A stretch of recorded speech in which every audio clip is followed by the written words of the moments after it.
Here's something nobody tells you about turning 40. Your clothes start lying to you. That shirt that looked great 5 years ago, now it's doing you zero favors. Those pants you've been loyal to since college, they're actually making you look worse, not better. I know because I've been there. Standing in the closet trying on the same clothes that used to work, wondering what the hell happened. But here's what I figured out, and what I'm about to show you. It's not your body that's the problem. It's that you're still dressing like you're 25. I'm going to give you 3 rules that will completely change how you look in clothes. Not tomorrow, not next week, today. And I'm going to prove it to you. Stay with me because rule number 3 is going to blow your mind. Rule number 1 is going to sound simple, but it's the difference between looking put together and looking like you've given up. Most guys our age learned to dress in an era when low-rise was king. But what worked at 25 doesn't work at 45.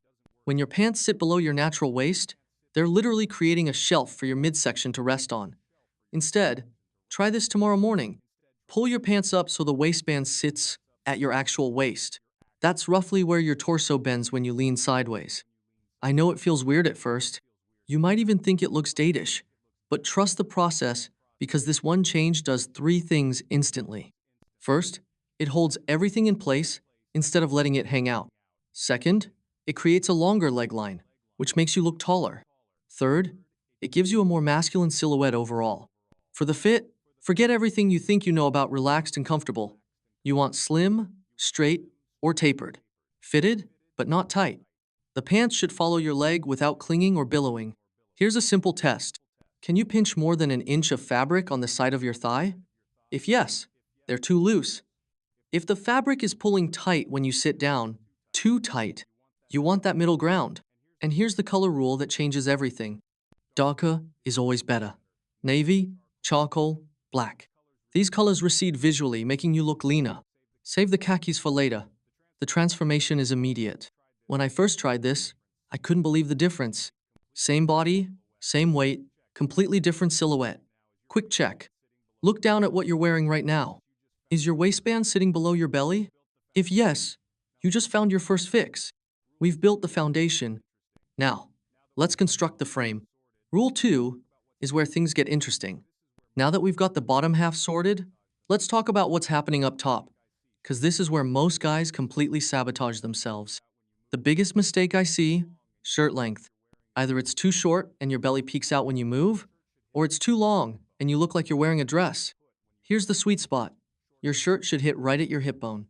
Long enough to stay put when you reach for something. Short enough that it doesn't add bulk. But length is just the beginning.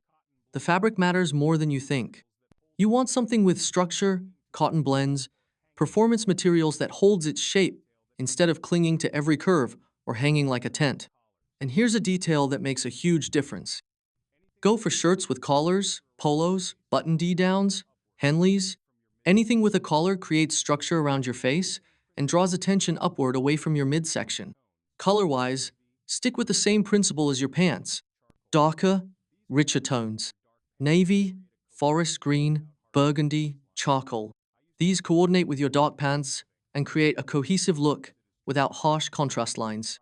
I used to think bigger shirts were more forgiving. Turns out the opposite is true. When your shirt fits properly, it creates clean lines that make you look intentional instead of sloppy. Here's a quick test. Look in the mirror and count the horizontal lines across your body. Your belt line where your shirt ends. Color changes between top and bottom. How many breaks do you see? More than 2. And you're chopping yourself up visually. Now we've got the foundation and the frame. Time for the finishing work that separates good from great. Rule 3 is about creating an optical illusion that actually works. This is the rule that separates guys who look okay from guys who look sharp. It's about understanding how people's eyes move when they look at you. Right now, your outfit probably creates visual breaks, places where the eye stops and focuses, usually right at your midsection, which is exactly where you don't want attention.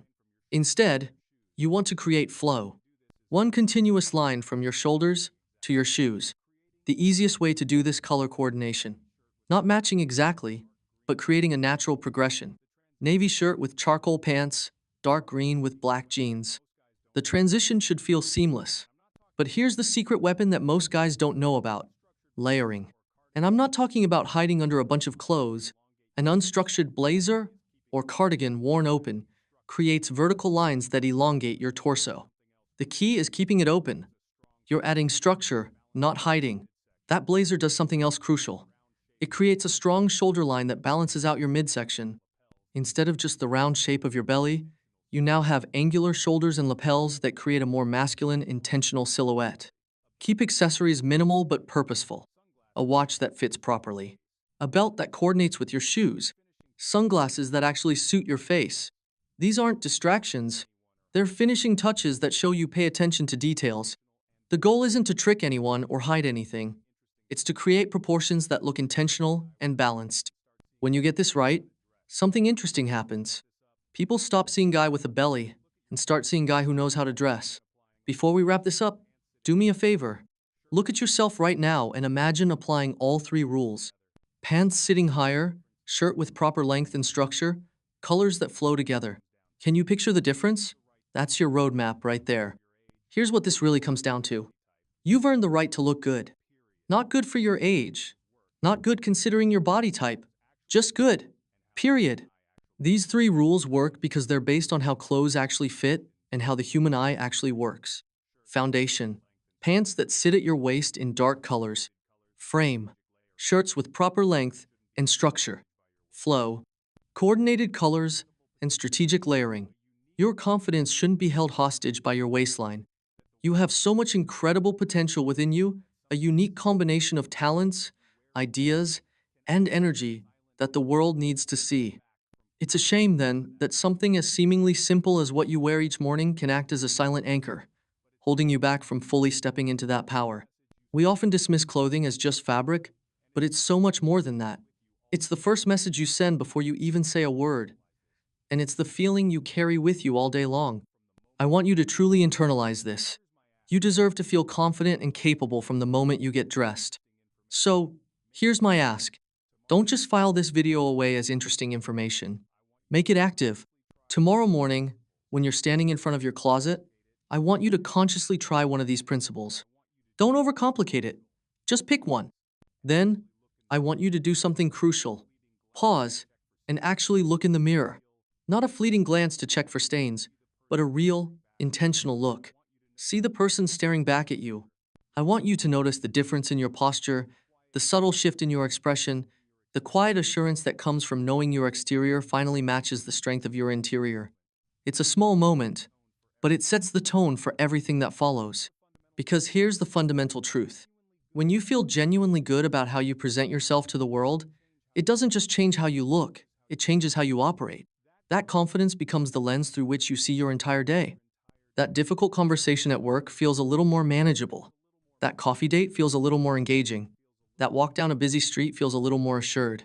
The mental energy you usually waste on self-consciousness or doubt is freed up, and everything else, as a result, genuinely gets easier.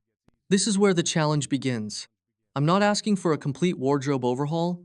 I'm asking for one focused change, one intentional experiment this week. Your mission is to choose just one of the three core rules we discussed: foundation, frame, or flow, and apply it with purpose for the next 7 days. Did focusing on your foundation, those perfect base layer pieces that fit impeccably, create a new sense of stability and polish to your daily routine? Did working with your frame understanding and dressing for your body shape to create a powerful silhouette make you feel more commanding and grounded? Did mastering flow, the way your garments drape, move, and work together, give you a newfound sense of ease and effortless style? I need you to come back here and tell me about it. This isn't a one-way street. This is a conversation. Drop a comment below with just one word: foundation, frame, or flow. Tell me which principle resonated most, which one created that pivotal click moment for you. I read every single one of your comments. This community is built on sharing what works, and your experience could be the exact insight that helps someone else break through. Your journey to unlocking more confidence starts with a single, intentional choice. I am genuinely excited to hear about the difference it makes. Thank you for investing this time in yourself today. I'll be seeing you in the next one, and I can't wait to hear your stories.